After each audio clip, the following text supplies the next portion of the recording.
Hi hello friends, ಎಲ್ಲರಿಗೂ ನಮಸ್ಕಾರ. ರೇಖಾ ಅಡುಗೆ ಚಾನಲ್ಗೆ ಸ್ವಾಗತ. ಬನ್ನಿ, ಇವತ್ತು ನಾನು ಮಾಡ್ತಾ ಇರೋಂಥ ರೆಸಿಪಿ ಲೆಮನ್ ಚಿಕನ್ ಮಾಡ್ತಾಯಿದ್ದೀನಿ. ಈ ಲೆಮನ್ ಚಿಕನಲ್ಲಿ 2-3 ಥರ ವೆರೈಟಿ ಮಾಡ್ಬೋದು. ಆದರೆ ನಾನು ನಿಮಗೆ ಈಸಿಯಾಗಿ ಮನೇಲಿರೋಂಥ ಇಂಗ್ರೀಡಿಯೆಂಟ್ಸಲ್ಲೇ ಹೋಟ್ಲಲ್ಲಿ ಮಾಡೋ ಥರನೇ ತೋರಿಸ್ಕೊಡ್ತೀನಿ. ಈ ಚಿಕನ್ ಅಂದರೆ ಯಾರಿಗೆ ತಾನೇ ಇಷ್ಟ ಇಲ್ಲ, ಆದರೆ ಈ ಥರ ಒಂದು ಸ್ನ್ಯಾಕ್ಸ್ ಥರ ಮಾಡಿಕೊಟ್ರೆ ತುಂಬಾ ಇಷ್ಟಪಟ್ಟು ತಿಂತಾರೆ. ಸೊ ಇದಕ್ಕೆ ಬೇಕಾಗುವ ಇಂಗ್ರೀಡಿಯೆಂಟ್ಸು, ಇಲ್ಲಿ ಒಂದು 400 ಗ್ರಾಮ್ ಆಗೋಷ್ಟು ಬೋನ್ಲೆಸ್ ಚಿಕನ್ನ ಚೆನ್ನಾಗಿ ತೊಳೆದು ಎತ್ತಿಟ್ಕೊಂಡಿದ್ದೀನಿ. ಒಂದು ಮೊಟ್ಟೆನ ಚೆನ್ನಾಗಿ ಬೀಟ್ ಮಾಡಿ ಇಟ್ಕೊಂಡಿದ್ದೀನಿ. ಮತ್ತು ಒಂದು 2 ನಿಂಬೆಹಣ್ಣಿನ ರಸ ತೊಗೊಂಡಿದ್ದೀನಿ, ಸುಮಾರು 3 ಟೇಬಲ್ ಸ್ಪೂನ್ ಆಗೋಷ್ಟು. ಮತ್ತು 1 ಟೀ ಸ್ಪೂನ್ ಆಗೋಷ್ಟು ಡಾರ್ಕ್ ಸೋಯಾ ಸಾಸ್ ತೆಗೆದಿಟ್ಕೊಂಡಿದ್ದೀನಿ. 2 ಟೇಬಲ್ ಸ್ಪೂನ್ ಆಗೋಷ್ಟು green chilli sauce, 2 teaspoon ಆಗೋಷ್ಟು ಪೆಪ್ಪರ್ ಪೌಡ್ರ್ ಅಂದರೆ ಮೆಣಸಿನ ಪುಡಿ, ಒಂದು ಅರ್ಧ ಟೀ ಸ್ಪೂನ್ ಆಗೋಷ್ಟು ಬಿಳಿ ಎಳ್ಳು ತೆಗೆದಿಟ್ಕೊಂಡಿದ್ದೀನಿ. ಒಂದು 4 ಹಸಿರು ಮೆಣಸಿನ್ಕಾಯಿನ ಈ ಥರ ನಾನು 2 ಭಾಗ ಮಾಡಿಟ್ಕೊಂಡಿದ್ದೀನಿ. ಬೆಳ್ಳುಳ್ಳಿ ಶುಂಠಿ ಎರಡನ್ನೂ 1 ಟೇಬಲ್ ಸ್ಪೂನ್ ಆಗೋಷ್ಟು ಚಿಕ್ಕ ಚಿಕ್ಕದಾಗಿ ಕಟ್ ಮಾಡಿ ಇಟ್ಕೊಂಡಿದ್ದೀನಿ. ಒಂದು ಅರ್ಧ ಟೀ ಸ್ಪೂನ್ ಆಗೋಷ್ಟು ಅರಿಶಿನ, ಒಂದು 2 ಟೇಬಲ್ ಸ್ಪೂನ್ ಆಗೋಷ್ಟು ಮೈದಾ ಹಿಟ್ಟು ತೆಗೆದಿಟ್ಕೊಂಡಿದ್ದೀನಿ. 4 ಟೇಬಲ್ ಸ್ಪೂನ್ ಆಗೋಷ್ಟು ಕಾರ್ನ್ಫ್ಲೋರ್ ಬೇಕಾಗುತ್ತೆ. 1 ಟೇಬಲ್ ಸ್ಪೂನ್ ಆಗೋಷ್ಟು ಜೇನುತುಪ್ಪ ಅಂದರೆ ಹನಿ, ಶುಂಠಿ ಬೆಳ್ಳುಳ್ಳಿ ಪೇಸ್ಟು 1 ಟೇಬಲ್ ಸ್ಪೂನು, ಸ್ವಲ್ಪ ಕೊತ್ತಂಬರಿ ಕಟ್ ಮಾಡಿ ಇಟ್ಕೊಂಡಿದ್ದೀನಿ. ಇದ್ರ ಬದಲು ನೀವು ಸ್ಪ್ರಿಂಗ್ ಆನಿಯನ್ ಯೂಸ್ ಮಾಡ್ಕೋಬೋದು. ಮಾಡೋದಕ್ಕೆ ರುಚಿಗೆ ತಕ್ಕಷ್ಟು ಉಪ್ಪು. ಈಗ ಯಾವ ರೀತಿ ಮಾಡೋದಂತ ನೋಡೋಣ.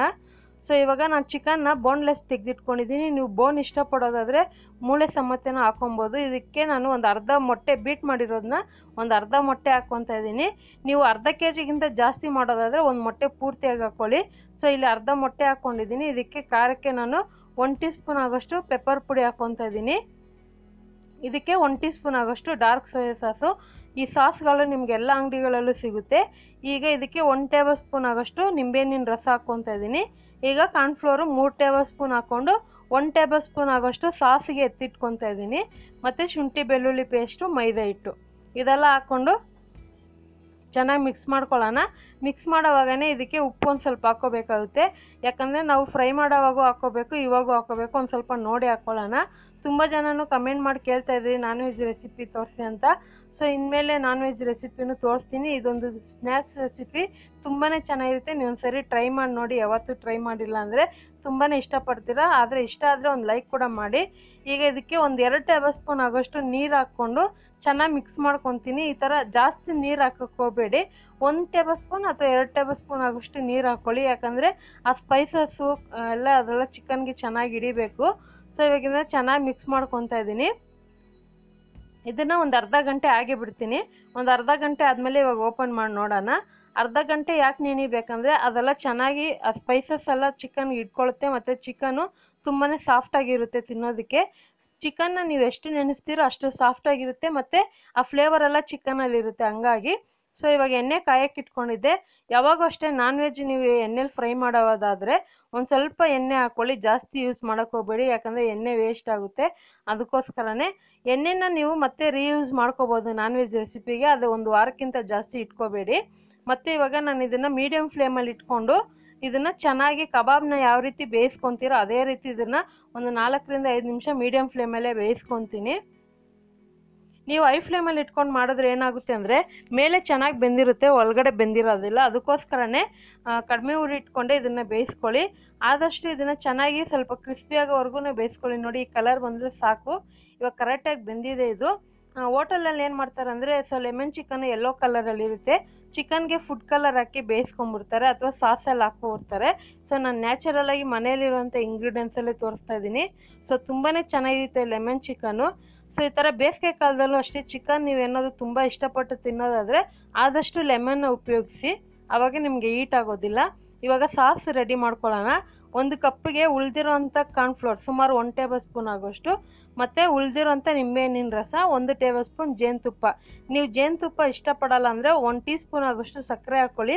ಆದರೆ ತುಂಬಾ ಟೇಸ್ಟ್ ಚೆನ್ನಾಗಿರುತ್ತೆ. ಜೇನುತುಪ್ಪ ಹಾಕಿದ್ರೆ ತಿನ್ನೋಕ್ಕಂತೂ ಒಳ್ಳೆ ಮಜವಾಗಿರುತ್ತೆ. ನೀವು ರಿಯಲ್ ಹೋಟ್ಲಲ್ಲಿ ಯಾವ ರೀತಿ ತಿಂದಿರ್ತೀರೋ ಅದೇ ಟೇಸ್ಟ್ ಕೊಡುತ್ತೆ ಮನೇಲಿ ಮಾಡಿದಾಗೂ. ಸೊ ಇವಾಗ ಇದನ್ನು ಚೆನ್ನಾಗಿ ಮಿಕ್ಸ್ ಮಾಡ್ಕೊಂಡು ಇದಕ್ಕೆ 1/4 ಭಾಗದಷ್ಟು ನೀರು ಹಾಕ್ಕೊತಾ ಇದ್ದೀನಿ. ಸುಮಾರು ನೋಡಿ, ಇವಾಗ ಒಂದು ಚಿಕ್ಕ ಲೋಟ ಆಗೋಷ್ಟು ನೀರು ಹಾಕ್ಕೊಂಡು ಈ ಸಾಸ್ನ ಮಿಕ್ಸ್ ಮಾಡಿ ರೆಡಿ ಮಾಡಿ ಇಟ್ಕೊಂಡಿದ್ದೀನಿ.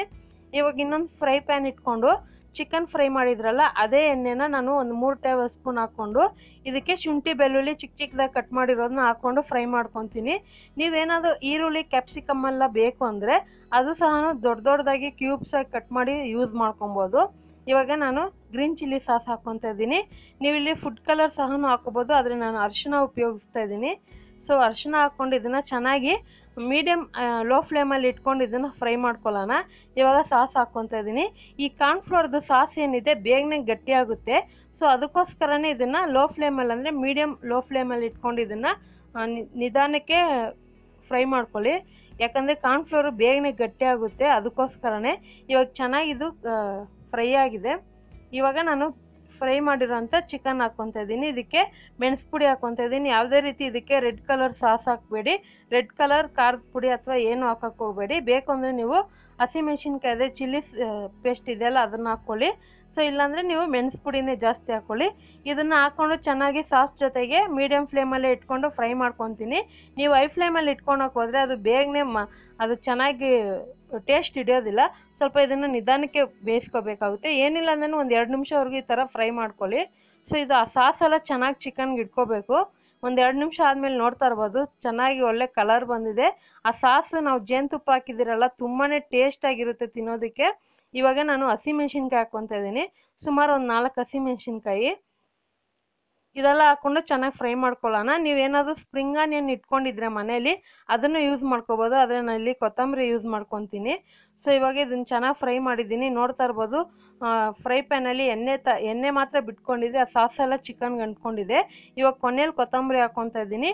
ಇದನ್ನ ಇನ್ನೂ ತಿನ್ನೋವಾಗ ಏನು ಮಜಾ ಅಂದರೆ ಸೊ ಬಿಳಿ ಎಳ್ಳಿರುತ್ತಲ್ಲ ಅದನ್ನು ಒಂದು ಸ್ವಲ್ಪ ಉದುರಿಸ್ಕೊಬೇಕು. ಸೊ ಅವಾಗ ತಿನ್ನೋವಾಗ ಬಾಯಿ ಸಿಗುತ್ತೆ, ತುಂಬಾ ಟೇಸ್ಟ್ ಚೆನ್ನಾಗಿರುತ್ತೆ. ಸೊ ಇವಾಗ ಆಲ್ಮೋಸ್ಟ್ ಲೆಮನ್ ಚಿಕನ್ ರೆಡಿ ಆಗಿದೆ. ಖಂಡಿತ ಇವತ್ತು ಮಾಡಿರೋಂಥ ಈ ಲೆಮನ್ ಚಿಕನ್ ರೆಸಿಪಿ ನಿಮಗೆಲ್ಲ ಇಷ್ಟ ಆಗಿದ್ರೆ ನೀವು ಇದೇ ರೀತಿ ಟ್ರೈ ಮಾಡಿ. ಯಾವ ರೀತಿ ಬಂತು ಅನ್ನೋದನ್ನ ಕಮೆಂಟ್ ಮಾಡಿ. ಇಷ್ಟ ಆದರೆ ಒಂದು ಲೈಕ್ ಮಾಡಿ, ಫ್ಯಾಮಿಲಿ ಫ್ರೆಂಡ್ಸ್ಗೆ ಶೇರ್ ಮಾಡಿ, ನನ್ನ ಚಾನಲ್ಗೆ ಸಬ್ಸ್ಕ್ರೈಬ್ ಮಾಡಿ. ಈ ವಿಡಿಯೋ ನೋಡಿದ್ದಕ್ಕಾಗಿ ಎಲ್ಲರಿಗೂ ಧನ್ಯವಾದಗಳು. ಟೇಕ್ ಕೇರ್, ಬಾಯ್.